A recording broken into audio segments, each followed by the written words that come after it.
Another C30 video today. We're going to be installing this water temp gauge.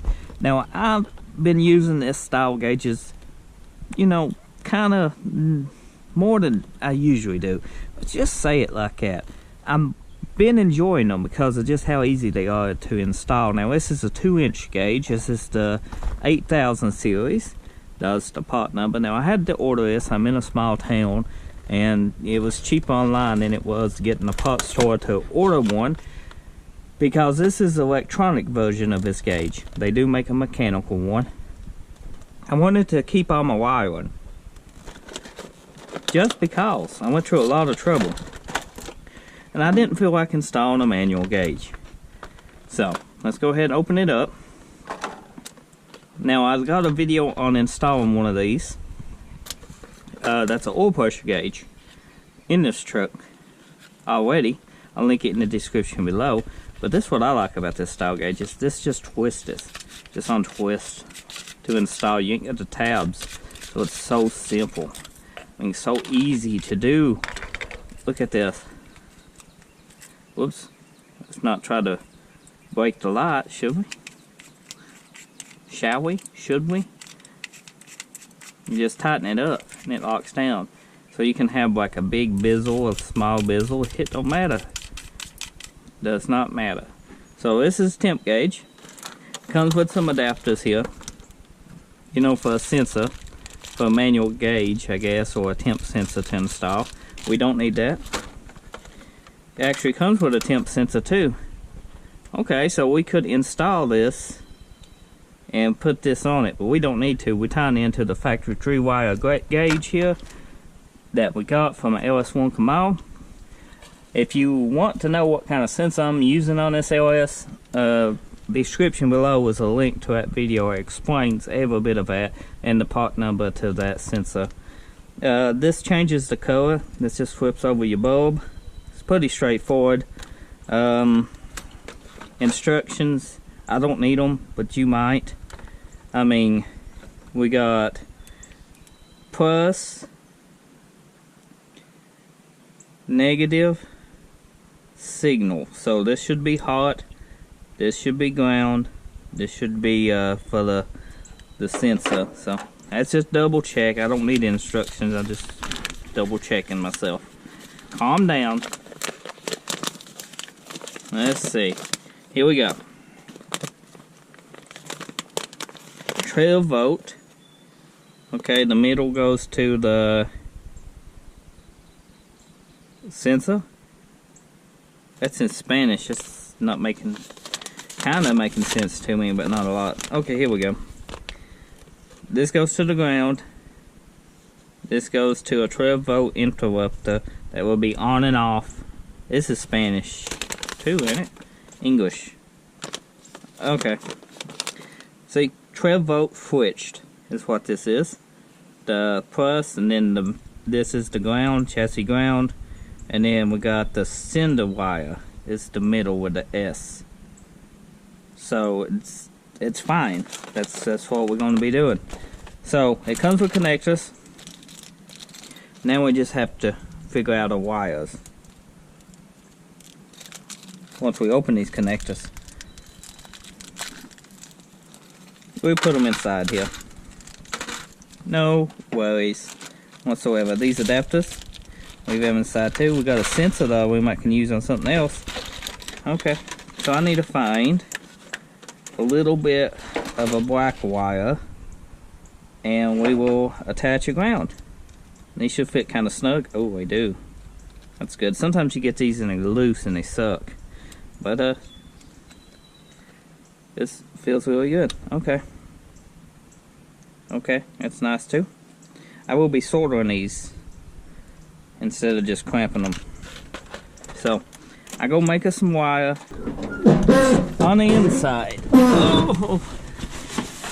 Oh, my bones is not moving as they used to. This is for this gauge. We're gonna put that in here with this one. And then we can take the temp gauge, and where do we want it at? Do we want it here? We can put it here, I'm gonna put it here where the battery is and move the battery down there. And I ain't got a gauge for that, so I'm gonna put it right here into the stock location. Now, if you got a truck like this, you need to remove your bezel. So, mine's pretty simple. I said it was. Usually is. There we go. As soon as I tilt it, that didn't make a difference.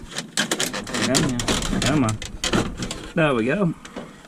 Now, before I left me quite a bit of room here for these, just in case, you know, I wanted to work in here. Always leave yourself enough room to work on something, because you never know when you be like adding more and not adding more and then adding more later.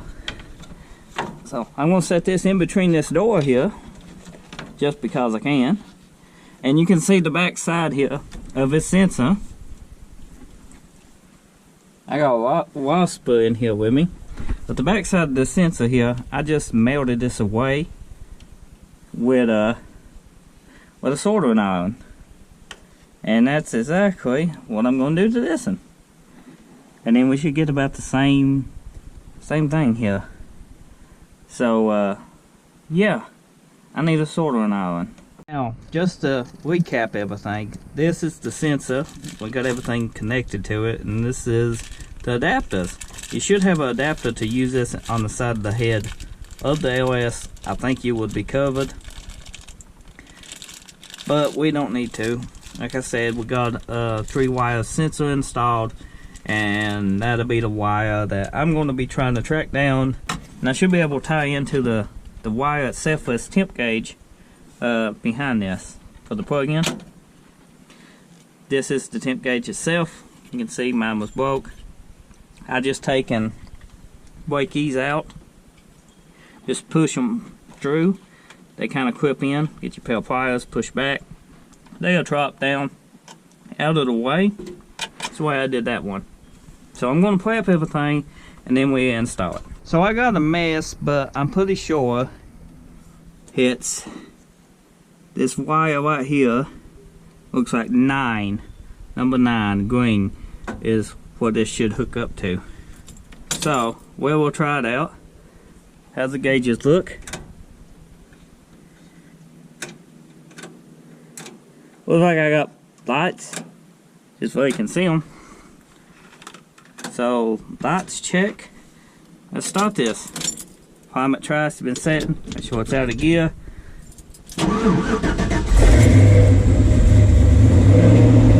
Nice oil pressure. No leaks. We want to watch this temp hand to see if it moves. If it moves, we got the white wire. If it don't move, it's this green wire. I think the light green goes somewhere else, not to where we need it, but that should set off. So I give it a few minutes and we see. Then I gotta put my alternator back in and some other things. We have some temperature, so that's good. Got it right the first try. It's the same color wire on the outside of the bulkhead if you want to tie in it there. So I can put this back together. Now, if I had the other gauges, I would go ahead and fix these the same way, but I don't. So I just got to make do with what I got, and then order the other gauges, you know, as I get ahead. So I'm gonna put this back together. So the alternator should work, the speed hand works, and the fuel gauge, is full, that's empty. It don't lead all the way. I don't know if that's what's a dual tank. And we're moving the dual tank switch. You know, I tied into the hot and the ground. This was a 4-time 12-volt switch, and this was a ground, so that works the temp hand. So when we cut it off, it should go down. There we go. Okay. I don't know if you see us or not. Yeah, that's normal. But anyway, we got volts. It's dropping a little. Okay, it's much better now. We got bolts, we got oil, we got that, we got lights work. You can't tell it, but they do. You'll be able to see them tonight. Anyway, let's, pretty sure they do. Let's see.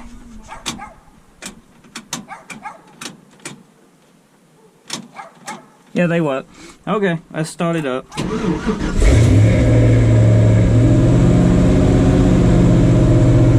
Got all the oil pressure, and the tip hand should be working.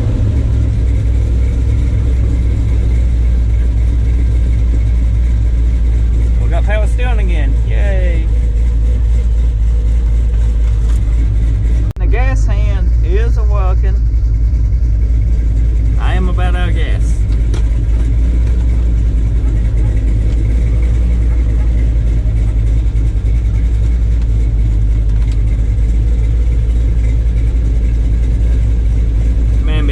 Clean this up right in here for these later on.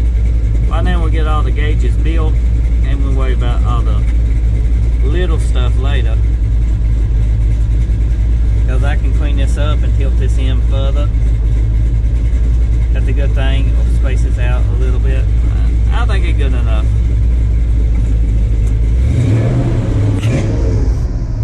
I gotta put some gas in this soon. So the Equus C30 is looking better every day. Maybe now we can start driving it some.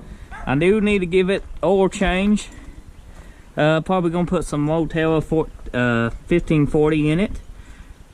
It's conventional. It'll help the wings and stuff seat, because I did have an oil pressure issue the other day. I changed the filter and the oil pressure came back. The engine was chattering, the lifters wasn't pumping up. You know, it's like it had a clog. I think it was an issue with the oil filter. It was a Wix, and I don't think it had a bypass. And I did plug the factory bypass off on this engine when we built it. There's a video on that. So that's the issue with that. So hope you enjoyed. If you're new, get subscribed. If you're returning, subscribe. But thanks for watching. I'll see you next time.